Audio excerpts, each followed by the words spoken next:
You ever see a perfectly good ship, maybe a destroyer bristling with guns, and think, man, they ought to just sink that thing? It sounds absurd, right? After all, these ships are marvels of engineering, built to withstand the harshest conditions and equipped with state-of-the-art weaponry. But what if I told you that sinking these ships is actually part of a well-thought-out plan? A plan that serves multiple purposes, from training exercises to creating artificial reefs that benefit marine life. Intrigued? Let's dive deeper into this fascinating practice. The US Navy, believe it or not, does this on purpose, and it ain't as crazy as it sounds. This practice, known as a sink exercise or SINKEX, is a crucial part of naval operations. During these exercises, old and decommissioned ships are used as targets for live-fire training. This provides invaluable real-world experience for sailors, allowing them to practice their skills in a controlled yet realistic environment. But that's not all. These exercises also help the Navy test new weapons and tactics, ensuring they are prepared for any situation that might arise. See, ships, even the tough ones, they don't last forever. Over time, the wear and tear from constant use, exposure to the elements, and advancements in technology render these vessels obsolete. When a ship reaches the end of its service life, the Navy has to decide what to do with it. Decommissioning a ship is not as simple as parking it in a dock and forgetting about it. There are several options on the table, each with its own set of benefits and drawbacks. And when their time's up, the Navy's got some choices to make.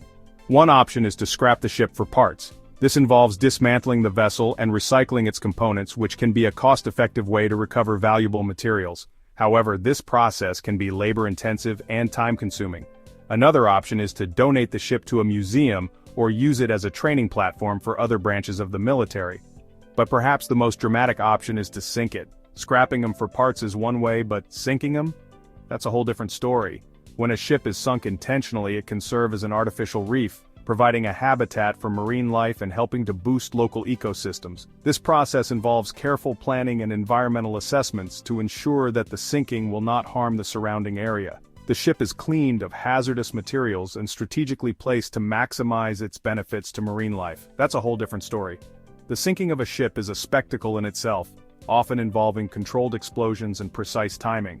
It's a story with explosions, environmental concerns, and, even a little bit of strategy mixed in. The Navy must consider the impact on marine life, the potential for pollution, and the long-term benefits of creating an artificial reef. It's a complex process that requires coordination between various agencies and experts. It's a story with explosions, environmental concerns, and, even a little bit of strategy mixed in. So the next time you see a ship being sunk, remember that it's not just about getting rid of an old vessel. It's about training, innovation, and even giving back to the environment. It's a practice that combines the old with the new, turning retired ships into valuable assets for both the Navy and the ocean's ecosystems. Fascinating, isn't it? Now, sinking a ship ain't just about giving the ocean a new lawn ornament. It's a complex decision influenced by a variety of factors, each with its own set of considerations and consequences. There's reasons behind it, and some of them are pretty practical. For instance, the process of dismantling a ship can be labor-intensive and costly. It requires specialized equipment and skilled labor to safely break down these massive structures. First off, these ships are expensive, right? Millions, sometimes billions of dollars went into building them. They are marvels of engineering, equipped with the latest technology and built to withstand the harshest conditions at sea.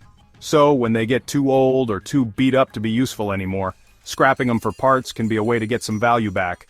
Valuable metals, electronics, and other components can be salvaged and repurposed, reducing waste and recouping some of the initial investment. But sometimes, scrapping ain't worth the hassle. The ship might be so damaged that it's not feasible to recover much of anything. Extensive rust, structural damage, and outdated technology can make the process more trouble than it's worth. The ship might be too damaged, the technology outdated, or the cost of taking it apart just too high. In such cases, other options are considered. Sometimes these ships are sunk intentionally to create artificial reefs, providing habitats for marine life and benefiting the environment. These artificial reefs can become thriving ecosystems, attracting divers and researchers, and even boosting local economies through tourism. It's a way to give these old ships a new purpose, turning a potential problem into a valuable resource. Additionally, some ships are preserved as museum pieces or memorials, honoring their service and educating the public about naval history. These floating museums offer a tangible connection to the past, allowing people to explore and learn about the lives of those who served aboard them. In the end, the decision to sink, scrap, or preserve a naval ship is not taken lightly. It's a multifaceted process that weighs the costs, benefits, and potential impacts on the environment and society.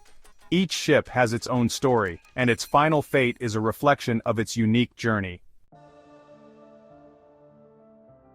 Sinking a ship ain't as simple as just opening a few hatches and letting her go. These things are built to stay afloat, remember? First, they gotta strip them down, remove all the hazardous materials, the fuel, the oils, anything that could pollute the ocean. We're talking about a serious cleanup job here. Then, they gotta prepare the hull for sinking, sometimes by strategically placing explosives. It's a delicate operation, making sure the ship goes down in the right place, in the right way. Here's where things get kinda exciting. Sometimes the Navy uses these old ships for target practice. Yep, they'll tow them out to a safe area, load them up with sensors, and then let loose with everything they got. Missiles, torpedoes, the works. It's a way for sailors to get real-world experience, test out new weapon systems, and see how well those ships can take a punch. Or several. Plus, it's gotta be pretty darn satisfying to watch a decommissioned ship go out in a blaze of glory, right? Section 5 Reefs, not wrecks, artificial habitats from warships. Now, sinking a ship doesn't always have to be about destruction. Sometimes the Navy sinks them on purpose to create artificial reefs. See, the ocean floor can be a pretty barren place, but these sunken ships provide a structure for marine life to cling to. Over time, they become covered in corals, sponges, and all sorts of critters, creating a whole ecosystem. It's a way to give back to the ocean, recycle those materials, and create some pretty amazing dive sites while they're at it. Section 6. Environmental concerns. What happens when a ship goes down? Now, I ain't gonna lie, sinking a ship ain't without its risks. Even with the best preparations, there's always a chance of pollution. That's why the Navy's got strict protocols in place, and they're always working on ways to make the process cleaner and safer. They monitor the wreck sites, study the environmental impact, and learn from every sinking to minimize the risks in the future. It's a balancing act, weighing the benefits against the potential downsides. Section 7. Famous last voyages, historic U.S. Navy sinkings. The Navy's been sinking ships for a long time, and some of these sinkings have become the stuff of legend. These events are not just about the loss of a vessel, but they often mark significant moments in history, reflecting the bravery, strategy, and sometimes the tragedy of naval warfare. Each ship that goes down carries with it a story of heroism, sacrifice, and the relentless march of time. Take the USS Oriskany, an aircraft carrier sunk off the coast of Florida in 2006. This mighty vessel, once a symbol of American naval power, was intentionally sunk to create an artificial reef. The sinking of the Oriskany was a carefully planned event involving months of preparation to ensure it would settle in a way that would benefit marine life and provide a unique diving experience. She's now the biggest artificial reef in the world, attracting divers from all over. The Oriskany has become a thriving underwater ecosystem, home to a variety of marine species. Divers who explore the wreck are treated to a spectacular underwater adventure, swimming through the remains of a once great warship now teeming with life. The transformation of the Oriskany from a tool of war to a haven for marine life is a testament to the ingenuity and adaptability of human endeavors. Or the USS Arizona, sunk during the attack on Pearl Harbor. The Arizona's sinking was a pivotal moment in World War II, marking the United States' entry into the conflict. The ship went down with over 1,000 sailors aboard, and today, it rests at the bottom of Pearl Harbor as a poignant reminder of the sacrifices made during the war. She's a somber reminder of the cost of war, and a national memorial to those who lost their lives. The USS Arizona Memorial stands above the sunken battleship, allowing visitors to pay their respects to the fallen. The memorial is a place of reflection and remembrance, where the past is honored, and the lessons of history are kept alive for future generations. Each sinking has its own story to tell. From the strategic sinkings during wartime to the intentional creation of artificial reefs, these events are woven into the fabric of naval history. They serve as reminders of the power and fragility of human endeavors, the ever-changing nature of the sea, and the enduring legacy of those who served aboard these mighty vessels. The stories of these ships continue to captivate and inspire, reminding us of the profound impact of naval history on our world. Section 8. The future of naval disposal. What happens to tomorrow's fleet? As technology advances, the Navy's got to keep up with new ways to dispose of its ships. They're experimenting with new materials, new cleaning techniques, and even new ways to sink them. Maybe someday we'll have ships that are designed to be completely biodegradable, sinking without a trace. Until then, they'll keep refining their methods, always looking for that balance between practicality, environmental responsibility, and yeah, maybe a little bit of that good old-fashioned naval tradition. Section 9. Sinking for strategy, how shipwrecks shape naval power.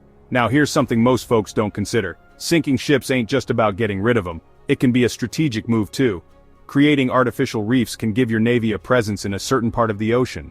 And knowing how to sink a ship quickly and efficiently? That's valuable knowledge, if you're ever in a tight spot during a conflict. It's a reminder that even in death, these ships can still serve a purpose.